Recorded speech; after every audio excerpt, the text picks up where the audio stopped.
Hello, everybody, and welcome to TitanUp Tuesday. And I'm the host on the channel, Curtis Brown. Of course, I am a Texans fan, but we got our Titans fan here, Blake, and we're going to be talking nothing but Titans all podcast long. And there's been some moves. Bud Dupree is going to be cut soon in the coming days. Ben Jones has been cut. They're just trying to get more cap space because they need all of the offensive linemen. Just all of them. Starters, backups, practice squad, everything. Yeah, they have one in the room right now. So, and then I guess Radens, but it's not a great room. Not a great room right now. So, the Titans are in some turmoil right now. After Bobby Trees got cut, he signed with division rival Houston, which I don't hate it. There's worse moves to be made, I guess. So, you know, meh. But so I think it's pretty safe to say that one of the weakest points of this Titans team was the cornerback room.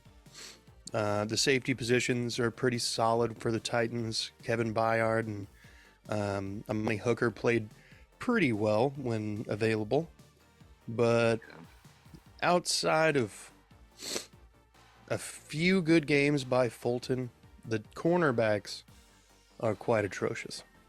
Caleb Farley can't stay healthy. McCreary had a pretty solid rookie season. I mean, he is a rookie. A lot of that's going to be ready to be. Yeah, McCreary. I like McCreary. He's just. They expected him to cover every team's best wide receiver, and it just wasn't there. He's short and he's slow, which I think he can get a lot better. He's a fine corner. It's just he was in a lot of bad situations, and they threw him in, and he did the best he could. And I think I'll see a lot of improvement from him next year. I'm excited for his future. Fulton, hit or miss. Farley, that man dyed his hair gray, and that's very indicative to what he is. He's an old man. He has bad knees, bad back, bad everything, bad hips. He's a bad corner, bad football player, bad person, bad everything, probably bad son. Just terrible human being. I hope Caleb Farley's gone, man. He's a waste of money. Bad player on the roster is a waste of money. That's a first round draft pick right there, boys. Well, that's why J. Rob's gone too. Yeah. Are there any corners that you would like to pick up in free agency? I'd be okay with Byron Jones. I know we talked before this podcast about him being a free agent. He's going to get cut. I would like him. I know we talked last week when Panzica was here. I wanted Jalen Ramsey, but after seeing what the trade with the Dolphins is, where, yeah, it was only a third-round pick and some random tight end, but that contract is a lot. When the Titans are so cash-strapped, it's hard to justify putting that kind of money on a corner. When we spent last year, we put a second-round pick on a corner. The year before that, we put a first-rounder who was terrible, and also a third-rounder also on a corner. So just now putting free agency money on another corner, it would be hard to justify putting all those resources in a cornerback room that just hasn't been paying any dividends, honestly. Yeah. So I understand why we didn't. If we cut him and came here, then I think that would have been fine. Maybe I don't know. I think anything I'd be willing to pay Jalen Ramsey, he would say no to. So I don't think the deal would have worked out. Yeah, probably so. Jalen Ramsey being, one of the elite tier corners, he can pretty much ask for whatever he wants. Yeah, exactly. Now let's flip this here to the other side of the ball. The people that those corners would be covering, at least in practice, the wide receiver room. It's pretty much Treylon Burks. Wide receiver room. Yeah, it's Treylon. Yeah, exactly. It's Treylon Burks, and it's Kenny Phillips. Kyle Phillips. Kyle Phillips. And that's pretty much it. You got, I think Des Fitzpatrick got scooped on somebody else's practice squad. Oh, thank God. Yeah, thank God. He's a Steeler. Yeah. And then you got Racey McMath, and that's pretty much the room. So Nick Westbrook, he's our wide receiver 2 right now, technically. And he's a special teams guy. Nick Westbrook-Akina, he's made some good catches. He's I mean, he's one of those guys, we target him like 60 times a year. He's bound to have a couple good catches, a couple good plays. There was one game, I think it was against the Broncos. He had 2 touchdowns. In that game, he actually looked like a real wide receiver. But he's skinny. Um, he's just not fast. He's relatively tall. I would say he's 6'2". I think that's tall for a Titans wide receiver room. Yeah. But no, he's nothing special. He would be practice squad on probably 28 other teams.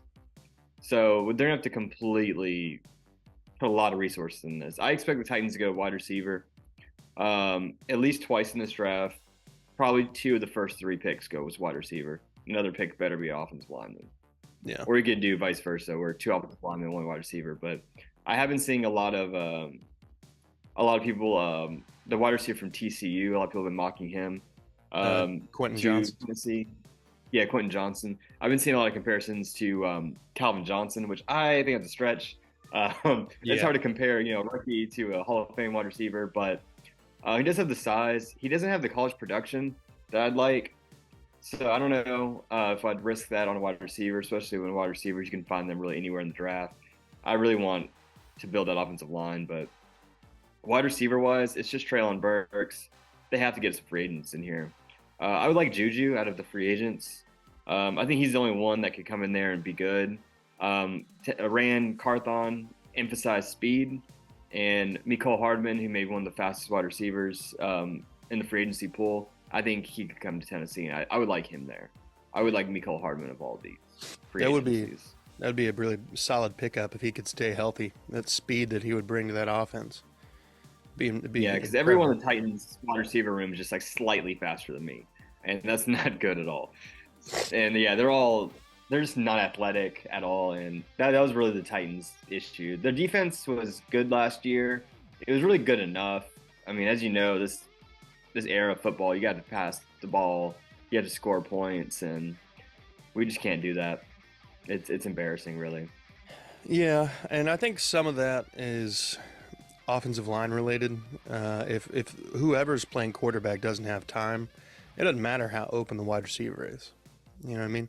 It doesn't matter if they can't make the catch because the ball's not getting there. So with literally only returning one starter, and he might be moved to a different position next season. I don't know. It's just hard for me to completely judge last season's ineptness on like the wide receivers. Like how much of that season last year was because Robert Woods was just taking a step backwards, and how much of that is because game planning and what the weaknesses are. But And I do think I am sad that we did let go of Robert Woods, and Woods was nothing special. He was coming off an ACL, so I think that Titans fans and even the front office and coaching staff expected too much out of him. He was fine. He was technically the Titans' best wide receiver last year. His issue was a lot of drops. Yeah. That man could not catch COVID in 2020. Like, it was bad. He would drop wide open passes, especially toward the end of the season. It looked like he didn't want to be there. And that was very indicative when the Titans cut him. The first thing he posted was free. So it's like, yeah, man, like that's not a good look. And then he goes to Houston. Also signed, then he goes to Houston, and it's like, dude, you sign with somebody before free agency even really begins. So it's just like, Bobby, you're not doing yourself a lot of favors, man. I do think he will be better in Houston, regardless of who the quarterback is, just because it's going to be another year off of his injury. And he was fine last year. He's another guy that's just slow. And then ACL injury, and he's getting older. I want to say he's 29 or 30 now. So we'll see what happens with him. But I do think he'll be probably more productive in Houston than he was in Tennessee. Well, I think in Tennessee he was the number 1, and now he's going to be the number 2 in Houston. 3, maybe if Mechie plays. Is Mechie going to play this year? Mechie should be back for off-season activities. I'm not entirely sure on that. It's not like concrete that he will be, but from what I understand, he is trending in the right direction. That's good. That was a very sad story last year. I'm rooting for that man. Yeah. I hope he has a monster comeback and wins like comeback player of the year and really actually gets to have a rookie season. So, let's kind of look here at I guess this is kind of the last segment here, but this division is, I would say, the Jags are in the driver's seat. But I would say even then, it's not necessarily a foregone conclusion because the Colts are a couple pieces away, the Titans are an offensive line away, and the Texans are just the Texans right now. They're not really in the picture, but they'll mess around and end up getting 2 or 3 wins out of the division every year just cause. I don't know, but I think there's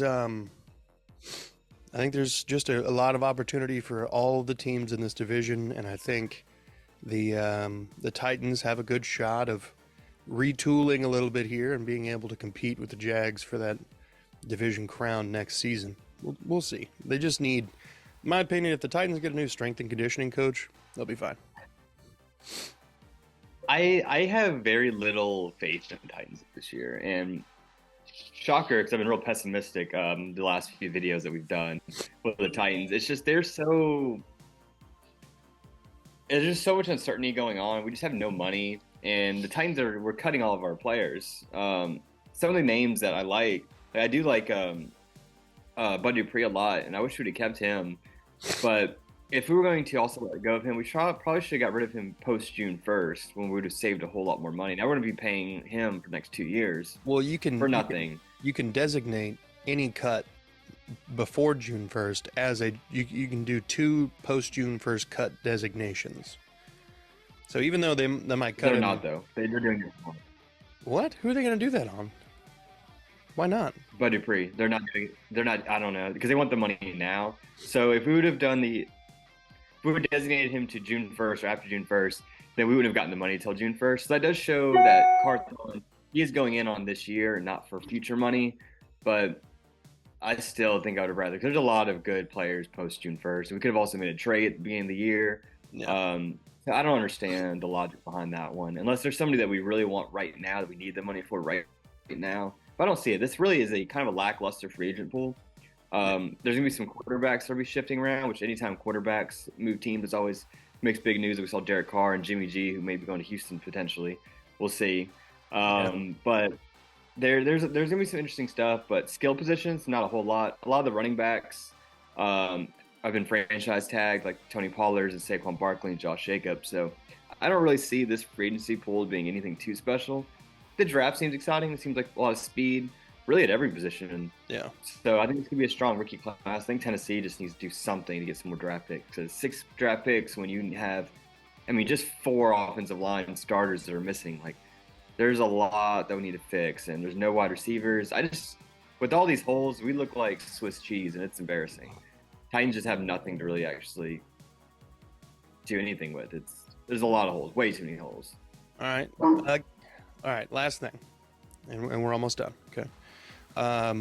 One trade that you would make Titans to another team for picks, who would you trade, and what would you ask for?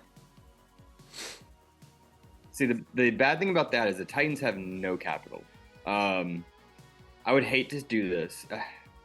The one that would make the most sense would be letting Derrick Henry go.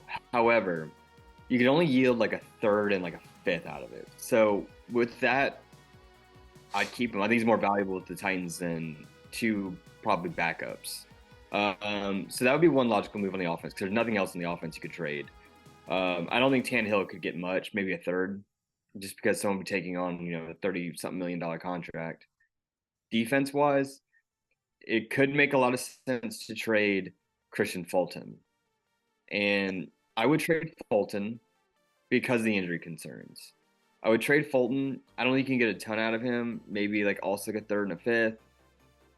It would just be difficult for the Titans to trade anything. And then there's the big one where you could trade Jeffrey Simmons.